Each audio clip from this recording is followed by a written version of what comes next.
ದಾಂಡೇಲಿಯ ತಾಲೂಕು ಆಡಳಿತ ಸೌಧದಲ್ಲಿ ಸಂತ ಕವಿ ಸರ್ವಜ್ಞ ಜಯಂತಿ ಆಚರಣೆ.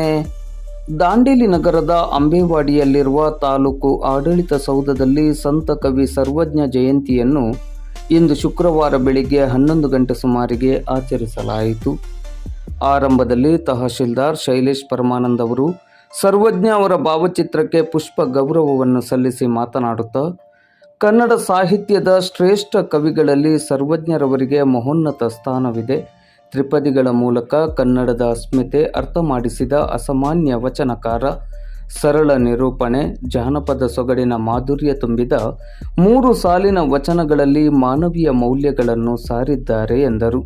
ಹಿರಿಯರಾದ ಸುನಂದ ಕುಂಬಾರ್ ಅವರು ಸಂತ ಕವಿ ಸರ್ವಜ್ಞ ಜಯಂತಿಯ ಕುರಿತು ಮಾತನಾಡಿದರು.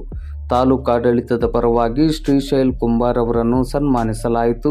ಈ ಸಂದರ್ಭದಲ್ಲಿ ಪ್ರಮುಖರಾದ ಕಿಶನ್ ಕುಂಬಾರ್, ಮಲ್ಲೇಶಪ್ಪ ಚಕ್ರಸಾಲಿ ಹಾಗೂ ಇತರ ಸಮಾಜ ಬಾಂಧವರು ಮತ್ತು ತಹಶೀಲ್ದಾರ್ ಕಚೇರಿಯ ಅಧಿಕಾರಿಗಳು ಹಾಗೂ ಸಿಬ್ಬಂದಿಗಳು ಉಪಸ್ಥಿತರಿದ್ದರು.